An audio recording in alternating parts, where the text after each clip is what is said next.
المشاهدون الأكارم، أسعد الله أوقاتكم وكل عام وأنتم بألف خير. بحلول الذكرى الثالثة والثلاثين لاستقلال البلاد، نشرة الأخبار نقدمها لكم من الفضائية الإريترية ونستهلها كالعادة بأهم وأبرز العناوين.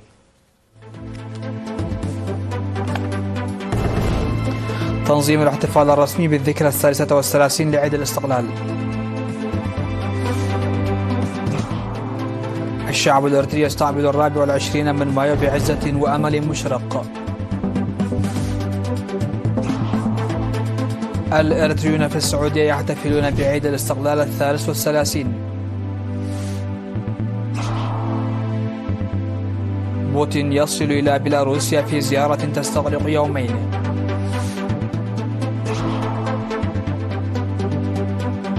اختتام تدريبات الأسد المتأهب في الأردن بمشاركة 33 دولة. وارتفاع عدد قتلى الأمطار الغزيرة في جنوب البرازيل إلى 113. أهلا بكم إلى تفاصيل النشرة. نظم في استاد أسمرة الدولي الاحتفال الرسمي بالذكرى الثالثة والثلاثين للاستقلال بحفاوة كبيرة تحت شعار ضمان السلام بالتصدي. وأوضح رئيس اللجنة الوطنية لتنسيق الاحتفالات السفير زمد التخليف في الحفل الذي استهل بمارشات تحية الشرف لفخامة الرئيس إسياس أفورقي وذكرى الشهداء، أوضح سعادته القيام باستعدادات موسعة لأشهر طويلة لتنظيم فعاليات تضم المارشات العسكرية والبرامج الفنية وعروض الطلاب تعكس الوحدة والبطولات والصمود ونضالنا المرير ل30 سنة والدفاع عن السيادة والتنمية والتصدي. وهنأ الشعب الإريتري عامة وقوات الدفاع بالمناسبة. وهنأ فخامة الرئيس إسياس أفورقي في الكلمة التي ألقاها الشعب الإريتري في الداخل والمهجر مع جميع أصدقائه وأحرار العالم، وذكر أن الاحتفالات السنوية بيوم الاستقلال مناسبة لتقييم العملية الديناميكية لبناء إريتريا المستقلة ذات السيادة والتقدم المحرز في مهمتنا الواضحة والتطورات والاتجاهات العالمية والإقليمية المتغيرة. وأشار إلى تزايد فشل مكائد فرض نظام عالمي أحادي القطب في السنوات القليلة الماضية بسبب مقاومة شعوب العالم الحرة، وللتطلعات المتطورة الهادفة إلى نظام عالمي جديد يمثل المصالح الغالبية العظمى من شعوب العالم. وقال إن التحليل الاستكشافي الذي تم كان مدفوعا بضرورة الفهم بالعمق المطلوب لما يمكن تسميته المرحلة الانتقالية بكل سماتها المتغيرة، وخاصة أيديولوجية الهيمنة والاحتكار واستراتيجيات وخطط وتكتيكات النخبة المؤيدة لها.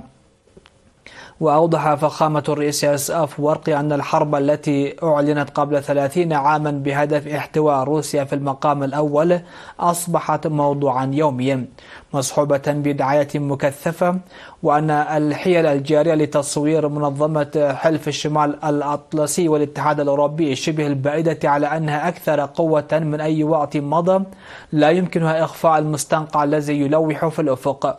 وشدد بأن ما يدعو للقلق أكثر المحاولات الجارية لاحتواء الصين تتعارض بشكل صارخ مع الحقائق على الأرض والتوترات التي ستترتب عليها.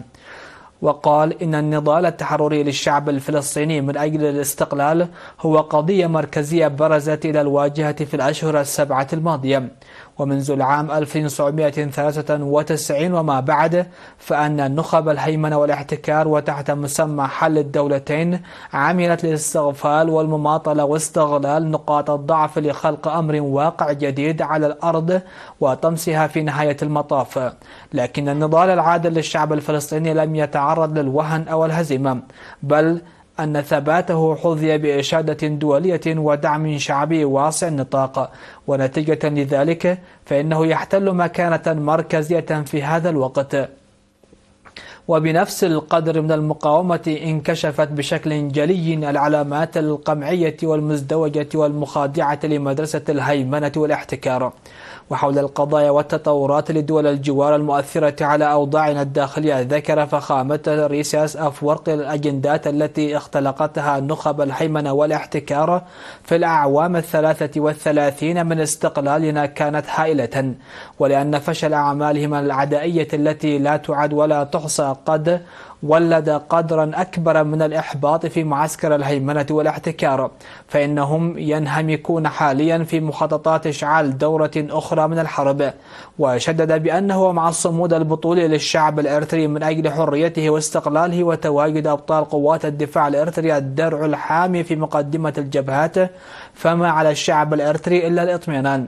وقال الرئيس أفورقي إنه وفي الوقت الذي يكون فيه استعدادنا الأمني لجميع الأعمال الأعدائية المحتملة لا يزال على حاله، فأن أولوياتنا ستظل بناء الدولة المستقلة، وسنواصل الكدح من خلال توسيع برامجنا التنموية وتعزيز تنفيذها الفعال، وتعزيز علاقات الصداقة والتعاون والتكامل مع جيراننا القريبين والمنطقة الأوسع، وكذلك شعوب العالم الحرة ذات التفكير المماثل. وأعرب عن تقديره العميق لمواطنينا في الخارج على الروح الوطنية التي أظهروها في مختلف الأوقات العصيبة.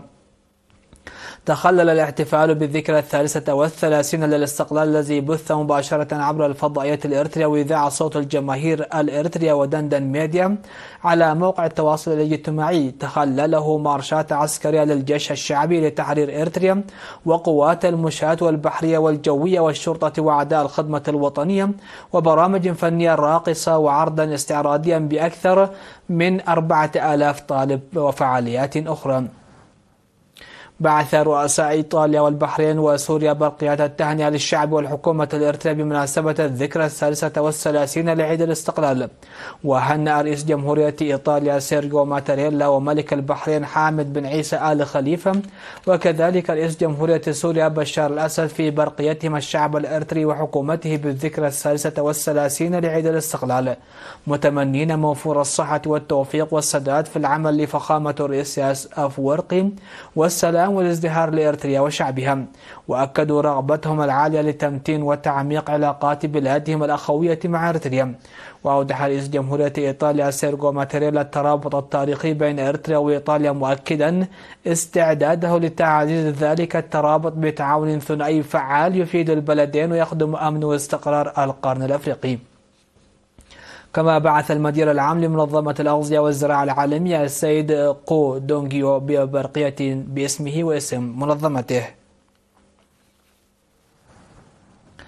استقبل الشعب الإريتري في الداخل والخارج يوم 24 من مايو الذكرى 33 لاستقلال البلاد بفخر كبير وأمال مشرقة، وتوافد عشرات الآلاف من المواطنين إلى الشوارع الرئيسية في العاصمة أسمرة مساء يومي 22 و 23 من مايو، والاستمتاع والرقص على أنقام مختلف الفرق الفنية والثقافية.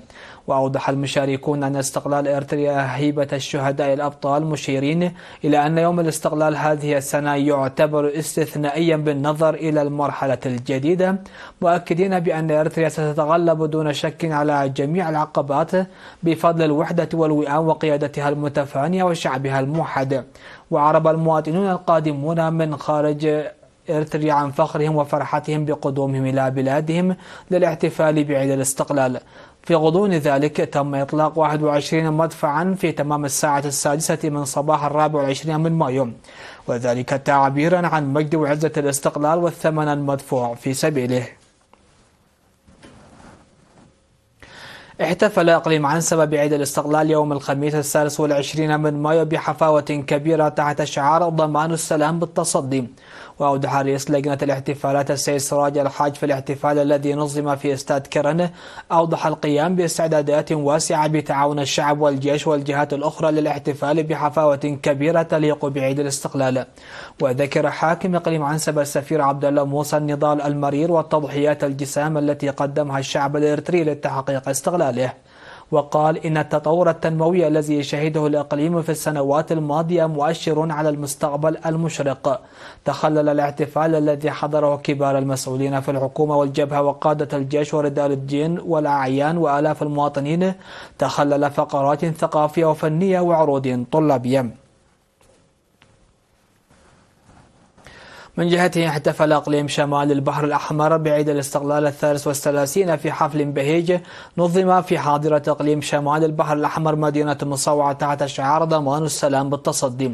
وهنأت رئيس لجنة تنسيق الاحتفالات السيدة زينب عمر في الحفل الذي تخلله عرضا عسكريا هنأت الشعب الإريتري في الداخل والخارج وقوات الدفاع بالمناسبة، وأوضحت بأن احتفالات أعياد الاستقلال هذه السنة جرت من 15 من مايو في 10 مديريات و102 ضحية.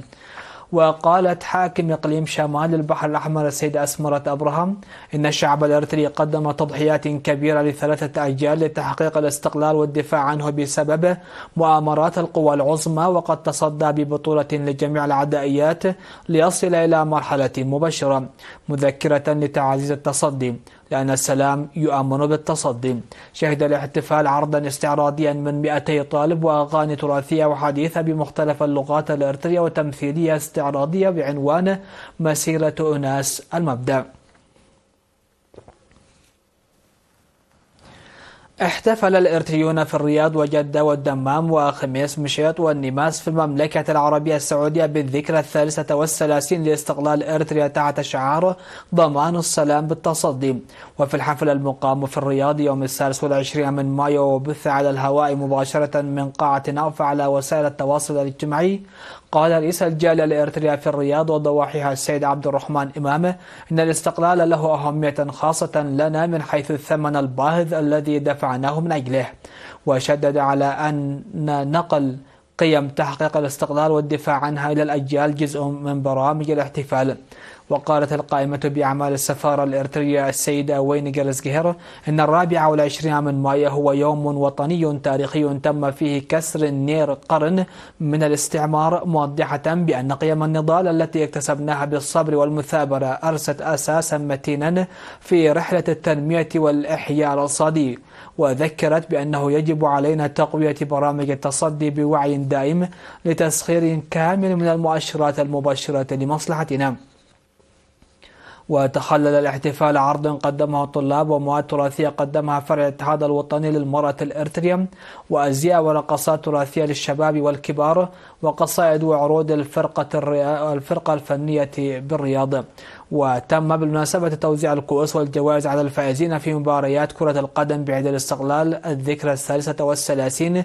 في غضون ذلك أقام الإريتريون المقيمون في الدمام وضواحيها شرق المملكة العربية السعودية احتفالا يوم 16 من مايو بحضور القائمة بأعمال السفارة الإريترية في المملكة العربية السعودية السيدة وين جرزجهر.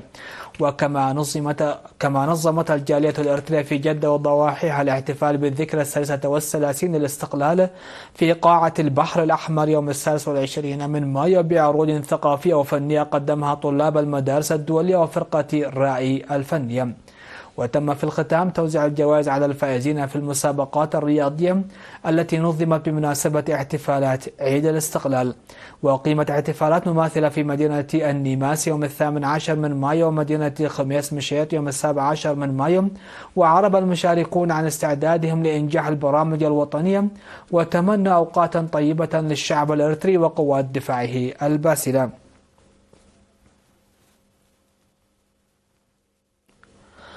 مشاهدينا الأكارم، كانت هذه الأنباء على الصعيد المحلي. فاصل قصير ومن ثم نعود لمتابعة الأنباء على الصعيد العالمي.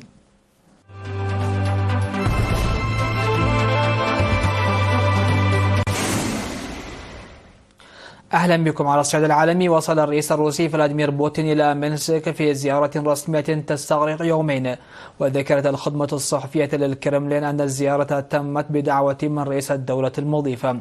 وفي وقت سابق قال المتحدث باسم الرئاسة الروسية ديمتري بيسكوف أن اتصالات مكثفة بين بوتين ولوكاشينكو ستتم، ومن المتوقع أن يناقش الزعيمان التدريبات المقبلة في مينسك لاختيار استخدام الأسلحة النووية غير الاستراتيجية وآفاق تطوير النطاق الكامل للعلاقات الثنائية وتعزيز المشاريع التجارية والاقتصادية والتعاونية المشتركة وتعزيز الأمن والتفاعل في المجال الإنساني. اختتمت في الأردن تدريبات الأسد المتأهبة التي شاركت فيها جيوش 33 دولة، وتضمنت التدريبات الختامية قصف أهداف افتراضية بالذخيرة الحية والتصدي لمجموعات إرهابية وطائرات مسيرة. وجاء التمرين لهذا العام لتحقيق العديد من الأهداف الاستراتيجية عملياتية والتعبوية ضمن بيئة عمليات مشتركة، وبما يتلائم مع طبيعة التهديدات، بهدف رفع مستوى الجاهزية القتالية للقوات المسلحة الأردنية والدول المشاركة وتعزيزا للأمن الإقليمي. أعلن جهاز الدفاع المدني في البرازيل أن عدد القتلى جراء هطول أمطار غزيرة على ولاية ريو غراندي دو سول ارتفع إلى 113 بعد أن سجل 107 في اليوم السابق، في حين لا يزال 246 شخصا آخرين في أعداد المفقودين بحسب وكالة رويترز. وأسفرت عواصف وفيضانات تضرب الولايات الواقعة في أقصى جنوب البرازيل ويسكنها نحو 10.9 مليون نسمة إلى نزوح أكثر من 337 ألف شخص. وألحقت الفيضانات الناجمة عن العواصف في الأيام القليلة الماضية أضرارا بنحو ثلثي عدد البلدات والمدن في الولاية البالغ عددها 500 بلدة ومدينة، مما أدى إلى نزوح أكثر من 88 ألف شخص. ودمرت المياه طرقا وجسورا في مدن عدة بالولاية. الخبر الأخير في هذه النشرة: قالت الشرطة إن 14 شخصا على الأقل قتلوا وأصيب 3 آخرون في حريق اندلع بمنطقة سكنية مكتظة بالسكان في هانوي. وقالت وزارة الأمن العام في بيان إن رجال الإطفاء تمكنوا من إنقاذ 7 أشخاص من الحريق الذي شب في مبنى مكون من 5 طوابق في طريق ضيق بالعاصمة الفيتنامية. وقالت الوزارة إنها تحقق في أسباب الحريق الذي لم يتم التعرف إلى ضحاياه بعد. نختم نشرة هذا المساء مشاهدينا في كل مكان بالتذكير بأهم وأبرز العناوين. تنظيم الاحتفال الرسمي بالذكرى 33 لعيد الاستقلال. الشعب الإرثي يستقبل 24 من مايو بعزة وأمل مشرق. الإرثيون في السعودية يحتفلون بعيد الاستقلال 33. بوتين يصل إلى بيلاروسيا في زيارة تستغرق يومين.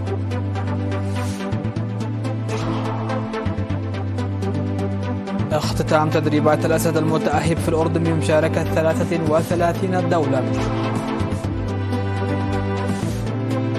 وارتفاع عدد قتلى الأمطار الغزيرة في جنوب البرازيل إلى 113.